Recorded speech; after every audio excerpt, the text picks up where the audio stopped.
사랑하는 성도 여러분, 오늘 우리는 하나님의 말씀 속에서 깊은 은혜를 나누는 귀한 시간으로 여러분을 초대합니다. 우리가 살아가는 이 시대는 수많은 정보와 조언들로 가득 차 있지만 정작 우리 영혼을 진정으로 만족시키는 것은 오직 살아있는 하나님의 말씀, 바로 복음뿐입니다. 이 귀한 여정을 시작하기에 앞서 잠시 시간을 내어 이 채널을 구독해 주시고 좋아요를 눌러주시면 더 많은 분들이 이 은혜의 말씀을 함께 나눌 수 있게 됩니다.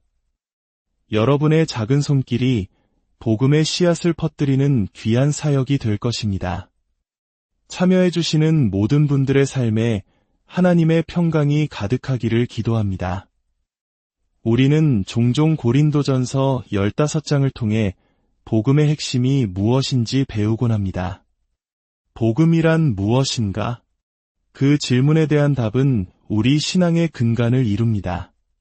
하지만 오늘 우리는 사도 베드로의 편지, 베드로전서를 통해 복음으로 빚어진 사역, 복음으로 깊이 물든 삶이 과연 어떤 모습인지 함께 묵상해보고자 합니다. 사도 바울이 교리적인 문제와 분열로 씨름하던 고린도 교회에 편지를 썼다면 베드로는 박해받는 교회, 세상의 다른 가치관 속에서 어떻게 살아가야 할지 고뇌하던 성도들을 향해 편지를 썼습니다. 그들은 적극적인 핍박과 함께 주변 문화 속에서 수동적으로 고립되고 힘겨워하고 있었습니다. 그래서 베드로는 복음의 내용을 하나하나 설명하기보다는 그 복음의 본질적인 특징들을 계속해서 상기시키며 그것이 어떻게 우리의 삶과 사역, 그리고 교회 공동체를 빚어가야 하는지를 보여줍니다. 오늘 우리는 베드로전서 1장과 2장을 중심으로 복음이 가진 7가지 놀라운 특징과 그것이 우리의 사역에 주는 깊은 의미를 탐색해보고자 합니다.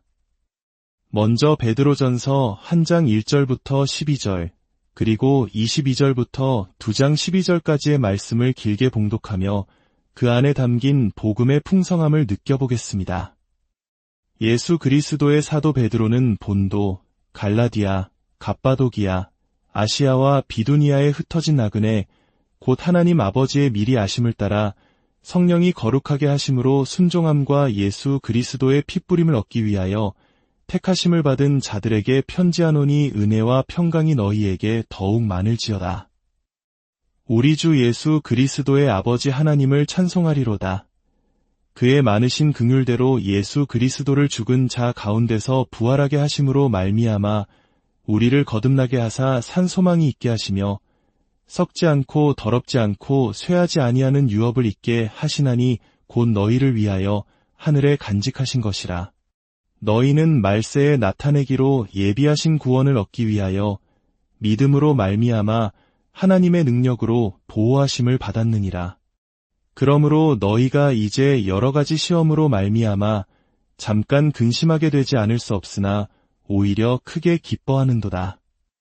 너희 믿음의 확실함은 불로 연단하여도 없어질 금보다 더 귀하여 예수 그리스도께서 나타나실 때에 칭찬과 영광과 존귀를 얻게 할 것이니라. 예수를 너희가 보지 못하였으나 사랑하는도다. 이제도 보지 못하나 믿고 말할 수 없는 영광스러운 즐거움으로 크게 기뻐하니 믿음에 결국 곧 영혼의 구원을 받음이라. 이 구원에 대하여는 너희에게 임할 은혜를 예언하던 선지자들이 연구하고 부지런히 살펴서 자기 속에 계신 그리스도의 영이 그 받으실 고난과 후에 받으실 영광을 미리 증언하여 누구를 또는 어떠한 때를 지시하시는지 상고하니라. 이 섬긴 바가 자기를 위한 것이 아니요 너희를 위한 것임이 계시로 알게 되었으니 이것은 하늘로부터 보내신 성령을 힘입어 복음을 전하는 자들로 이제 너희에게 알린 것이요 천사들도 살펴보기를 원하는 것이니라.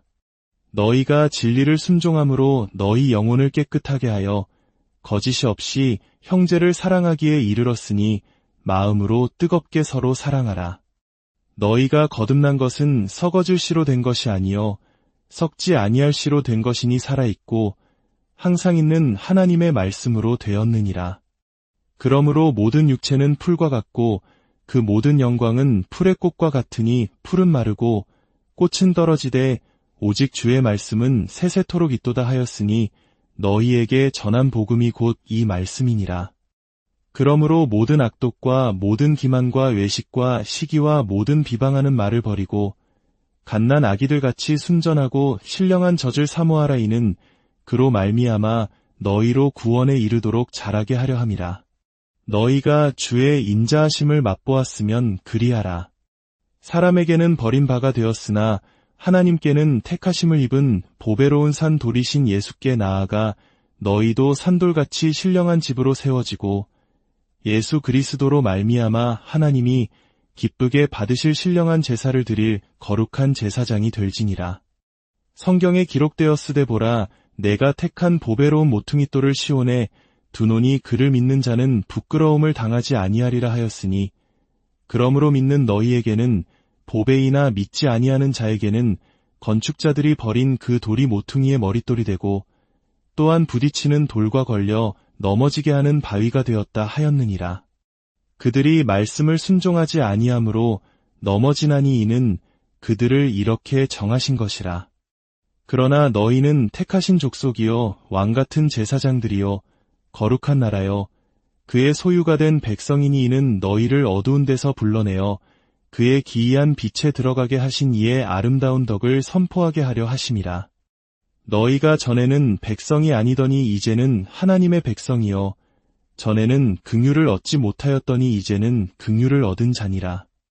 사랑하는 자들아, 거류민과 나그네 같은 너희를 권하노니 영혼을 거슬러 싸우는 육체의 정욕을 제어하라. 너희가 이방인 중에서 행실을 선하게 가져 너희를 악행한다고 비방하는 자들로 하여금 너희 선한 일을 보고 오시는 날에 하나님께 영광을 돌리게 하려 함이라. 아멘. 이것은 살아계신 하나님의 말씀입니다. 이 말씀들은 하나하나가 깊은 우물과 같아서 그 의미를 다 길어내기란 불가능에 가깝습니다. 하지만 오늘 우리는 이 말씀들 속에서 복음의 7가지 중요한 특징을 발견하고 그것이 우리 사역에 어떤 의미를 갖는지 살펴보고자 합니다. 첫째, 복음은 역사적입니다. 본문에서 복음, 즉 좋은 소식이라는 단어는 여러 번 등장합니다. 그리고 3절은 우리가 예수 그리스도를 죽은 자 가운데서 부활하게 하심으로 말미암아 산 소망을 갖게 되었다고 선포합니다. 왜 복음은 좋은 조언이 아니라 좋은 소식일까요? 영국의 위대한 설교가였던 마틴 로이드 존스 목사님은 조언과 소식의 차이를 명확하게 설명했습니다. 조언은 아직 일어나지 않은 일에 대해 당신이 해야 할 일을 알려주는 것입니다. 반면 소식은 이미 일어난 일에 대한 보고입니다. 당신이 한 것이 아니라 당신을 위해 이미 이루어진 일이죠. 당신은 그저 그 소식에 반응할 뿐입니다. 상상해 보십시오. 한 나라의 왕이 침략군을 막기 위해 전쟁터로 나갔습니다. 만약 왕이 적군을 물리치고 승리했다면 수도에 있는 백성들에게 무엇을 보낼까요? 바로 기쁜 소식을 전하는 전령을 보냅니다. 전령은 달려와 외칩니다. 적이 패배했습니다. 모든 것이 끝났습니다. 승리가 이루어졌습니다. 그러니 이제 기뻐하며 이 평화 속에서 당신들의 삶을 살아가십시오. 하지만 만약 왕이 패배하고 적군이 쳐들어오고 있다면 왕은 무엇을 보낼까요? 군사 조언가들을 보낼 것입니다. 그들은 외치겠죠. 활 쏘는 자는 저쪽으로, 기병대는 이쪽으로, 목숨을 걸고 싸워야 합니다. 로이드 존스 목사님은 이렇게 말했습니다. 세상의 모든 다른 종교는 사람들에게 군사 조언가를 보냅니다. 구원을 원한다면 당신의 목숨을 걸고 싸워야 한다고 말합니다. 이런 의식을 행하고 저런 율법을 지키고 이런 깨달음을 얻으라고 조언합니다. 하지만 우리는 전령을 보냅니다. 군사 조언가가 아니라 기쁜 소식을 외치는 자들입니다.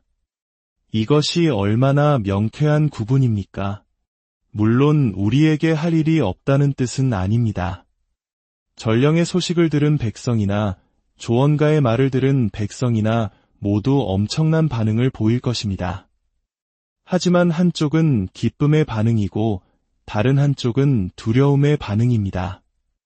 다른 모든 종교는 두려움을 동력으로 삼습니다. 하지만 당신의 구원이 이미 역사적인 사건을 통해 당신을 위해 완전히 성취되었다는 복음을 들을 때 당신은 무엇을 하고 싶어집니까? 당신을 위해 이 모든 것을 행하신 그분을 기쁘시게 하고 싶어집니다.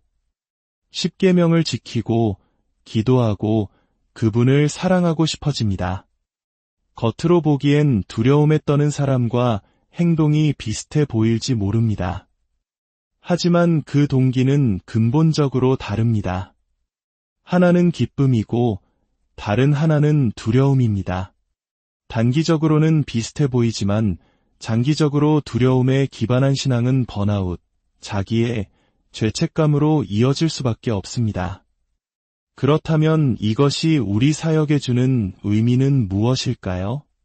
바로 선포하는 설교의 대체 불가능한 중심성입니다. 만약 우리의 주된 메시지가 이렇게 살아야 한다는 하는 법에 대한 것이라면 말로 하는 설교가 최선의 방법이 아닐 수도 있습니다. 오히려 좋은 모델을 보여주는 것이 더 효과적이겠죠. C.S. 루이스가 말했듯이 넥타이 매는 법을 말로 설명하는 것보다 직접 보여주는 것이 훨씬 낫습니다.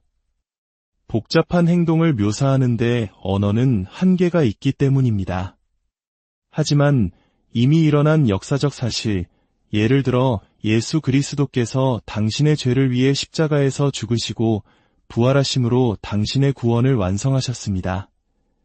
라는 사실을 전할 때는 말이 반드시 필요합니다. 이것은 보여줄 수 있는 것이 아니라 선포되어야 하는 소식이기 때문입니다. 그러므로 복음이 좋은 소식임을 믿는다면 말씀을 선포하는 설교는 우리 사역에서 결코 대체될 수 없는 중심이 될 것입니다. 필요하다면 말을 사용하라는 유명한 말이 있지만 이는 복음의 본질을 온전히 이해하지 못한 말일 수 있습니다. 둘째, 복음은 송축의 복음, 즉 하나님께 영광을 돌리는 복음입니다. 복음의 목적은 단순히 개인의 죄를 용서받는 것에서 그치지 않습니다. 그 궁극적인 목적은 우리를 영광스러운 예배를 통해 온전한 번영으로 이끄는 것입니다. 베드로전서 1장 3절부터 12절까지는 원어인 헬라어에서는 단 하나의 문장입니다. 그리고 그 문장의 주된 절은 바로 우리 주 예수 그리스도의 아버지 하나님을 찬송하리로다입니다. 우리의 거듭남을 포함한 모든 것은 결국 하나님의 영광을 찬송하기 위한 것입니다. 이것이 왜 중요할까요?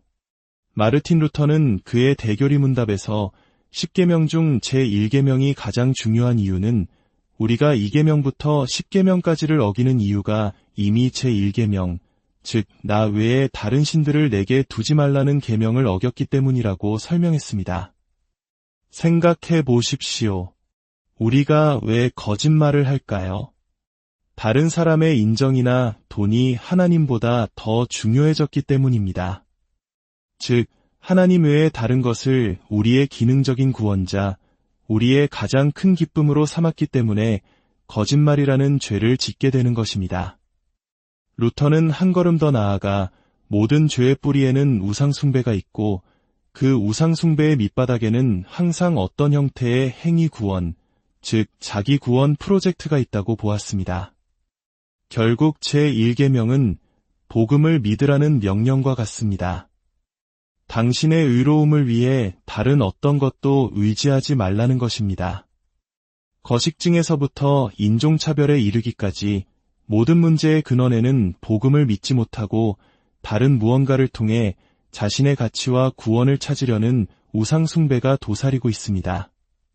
그렇다면 사람을 변화시키는 유일한 길은 무엇일까요? 바로 예배입니다. 오래전 제가 목회하던 교회의 한 15살 소녀와 상담했던 기억이 납니다. 그 아이는 몹시 우울해하며 이렇게 말했습니다. 목사님, 저도 알아요. 저는 그리스도인이고 그리스도의 의로 옷 입었고 천국에 제 자리가 보장되어 있다는 것도요. 하지만 학교 남학생들이 저를 쳐다보지도 않는데 그게 무슨 소용이에요. 그 소녀의 고백은 충격적일 만큼 정직했습니다. 그녀는 머리로는 복음의 진리를 알고 있었지만 그 진리가 마음의 위로를 주지 못했습니다. 왜 그랬을까요? 하나님은 오디오였고 남학생들은 비디오였기 때문입니다. 오디오와 비디오가 동시에 재생될 때 무엇이 이기는지는 우리 모두 잘 압니다. 우리의 머릿속 지식과 마음의 상상력이 사로잡힌 대상이 다를 때 진정한 변화는 일어나지 않습니다. 조나단 에드워즈 목사님은 설교의 궁극적인 목적이 진리를 명확하게 만드는 것뿐만 아니라 실제적으로 만드는 것이라고 말했습니다. 물론 실제가 되려면 명확해야 합니다. 하지만 거기서 멈춰서는 안 됩니다. 오늘날 우리의 많은 설교가 지나치게 인지적이고 머리에만 머무는 경향이 있습니다. 에드워즈의 설교는 놀랍도록 논리적이고 명확했지만 동시에 믿을 수 없을 만큼 생생했습니다. 그의 설교에는 태양, 달, 별, 산과 같은 선명한 이미지들이 가득했습니다. 진리를 깊이 파고들어 그 안에 다이너마이트를 설치하는 것과 같습니다. 생생하게 그리스도를 설교하고 삶의 변화에서 우러나온 진리를 전할 때 그 폭발이 사람들의 삶을 진정으로 변화시킬 수 있습니다. 설교는 지식 전달이 아니라 그 지식이 살아 움직이게 만드는 것입니다. 토마스 찰머스가 말했듯이 마음속의 낡은 애정을 쫓아내는 유일한 방법은 새로운 애정의 폭발적인 힘뿐입니다. 설교는 세상보다 더 위대하신 그분에 대한 사랑이 우리 마음에 들어갈 통로를 찾는 모든 합법적인 방법을 모색하는 행위입니다. 셋째, 복음은 그리스도 중심적입니다. 복음은 곧 예수님 자신입니다. 예수님이 누구시며 우리를 위해 무엇을 하셨는가? 그것이 복음의 전부입니다. 베드로전서 1장 10대 11절은 구약의 선지자들 속에 계셨던 그리스도의 영이 그리스도의 고난과 영광을 미리 증언했다고 말합니다. 이는 예수님께서 부활 후 40일 동안 제자들에게 모세와 모든 선지자의 글로 시작하여 모든 성경에 쓴 바 자기에 관한 것을 자세히 설명하셨던 누가복음 24장의 가르침과 정확히 일치합니다. 모든 성경은 예수님을 가리킵니다. 그렇다면 사역에 대한 함의는 명백합니다. 모든 설교의 기본 주제는 예수님이어야 합니다. 구약이든 신약이든 어떤 본문이든 상관없습니다. 많은 설교가들이 신약 본문을 설교하면서도 그리스도를 설교하지 않는 경우가 많습니다. 본문 속에서 그리스도를 찾기보다 우리 자신과 회중의 모습을 찾으려 하기 때문입니다. 성경이 근본적으로 나와 내가 해야 할 일에 대한 책인지 아니면 예수님과 그분이 하신 일에 대한 책인지를 묻는 것은 매우 중요합니다. 성경은 근본적으로 당신에 대한 이야기가 아닙니다. 다윗과 골리앗 이야기는 당신이 어떻게 다윗처럼 거인을 이길 수 있는지에 대한 교훈이 아니라 우리를 죽일 수 있는 유일한 거인인 죄와 죽음을 대신 상대하여 싸워 이기신 참된 다윗, 예수님에 대한 이야기입니다. 그리고 그분의 승리가 우리에게 전가되는 것입니다. 이 관점으로 성경을 다시 읽기 시작할 때 모든 것이 새롭게 보입니다. 예수님은 시험을 이기신 참되고 더 나은 아담이십니다. 예수님은 그 피가 우리를 정죄하는 대신 용서해달라고 외치는 참되고 더 나은 아벨이십니다. 예수님은 아버지를 위해 기꺼이 자신을 희생 제물로 바치신 참되고 더 나은 이삭이십니다. 이제 우리는 십자가 아래서 하나님께 이렇게 고백할 수 있습니다. 하나님께서 독생자를 아끼지 않으셨으니 이제야 저를 사랑하시는 줄 알겠습니다. 예수님은 우리가 받아야 할 정의의 타격을 대신 받으시고 우리에게 은혜의 상처만을 남기시는 참되고 더 나은 야곱이십니다. 예수님은 자신을 팔아넘긴 형제들을 용서하고 자신의 권능으로 그들을 구원하는 참되고 더 나은 요셉이십니다. 예수님은 하나님의 심판의 지팡이에 맞으시고 이제 우리에게 생수를 주시는 참되고 더 나은 반석이십니다. 예수님은 내가 망하게 되면 망하리이다 라고 말하는 것을 넘어 내가 망함으로 내 백성을 구원하리라고 선포하신 참되고 더 나은 에스더이십니다. 성경은 참된 성전, 참된 선지자, 참된 왕, 참된 희생제물이신 예수님에 대한 이야기입니다. 당신의 설교에 이 진리가 나타나기 전까지 그것은 강연일 뿐 설교가 아닐 것입니다. 넷째, 복음은 인격적이고 개인적입니다. 베드로전서는 거듭남에 대해 많이 이야기합니다. 태어남이라는 비유는 우리가 스스로를 그리스도인으로 만들 수 없다는 사실을 보여줍니다. 다른 종교는 스스로의 노력으로 신자가 될 수 있지만 그리스도인이 되기 위해서는 회심되어야 합니다. 즉, 수동적인 경험입니다. 내 안에서 일어나는 일이 아니라 나에게 일어나는 일입니다. 거룩하시고 질투하시는 하나님 앞에서 나의 죄를 직면하고 그 죄에 대한 하나님의 진노를 만족시키기 위해 예수 그리스도께서 내 자리에서 대신 형벌을 받으셨다는 대속의 진리를 믿음으로 받아들일 때 우리는 개인적인 회심을 경험하게 됩니다. 오늘날 많은 사람들이 이 역사적인 복음의 내용, 즉 하나님의 진노, 대속, 칭의와 같은 개념들을 불편하게 여기고 멀리하려 합니다. 그러나 J.I. 패커가 말했듯이 은혜의 개념을 제대로 이해하기 위해서는 두 가지를 반드시 알아야 합니다. 첫째는 내가 얼마나 비참하고 소망 없는 죄인인지, 즉 빚의 규모가 얼마나 큰지를 아는 것입니다. 로이드 존스 목사님은 이렇게 비유했습니다. 누군가 당신에게 와서 당신이 내야 할 고지서를 내가 대신 내주었소 라고 말한다면 그 빚이 우편요금 몇 푼인지 아니면 수억 원의 세금이었는지 알기 전까지는 어떻게 반응해야 할지 알 수 없다고 말입니다. 빚의 크기를 알지 못하면 그 지불의 위대함도 알 수 없습니다. 사람들의 삶에 변화를 일으키는 기쁨이 없다면 그것은 그들이 믿음이 약해서가 아니라 자신이 얼마나 큰 빚을 탕감받았는지 전혀 이해하지 못하고 있기 때문입니다. 우리가 복음의 깊이와 넓이, 그 역사적인 사실성과 하나님을 향한 영광, 그리스도 중심적인 본질, 그리고 우리 각 사람을 인격적으로 만나시는 그 능력을 깨달을 때 비로소 우리의 사역은 사람들의 삶을 변화시키는 참된 능력을 갖게 될 것입니다. 오늘 나눈 말씀을 통해 복음이 단지 지식이 아니라 여러분의 심장을 뛰게 하는 살아있는 능력이 되기를 소망합니다. 우리의 모든 사역이 이 놀라운 복음 위에 굳건히 서서 어두운 세상에 빛을 비추고 절망하는 영혼들에게 산소망을 전하는 통로가 되기를 간절히 기도합니다. 주 예수 그리스도의 은혜와 하나님의 무한하신 사랑과 성령의 교통하심이 말씀을 듣는 모든 분들의 삶과 가정과 사역 위에 영원토록 함께하시기를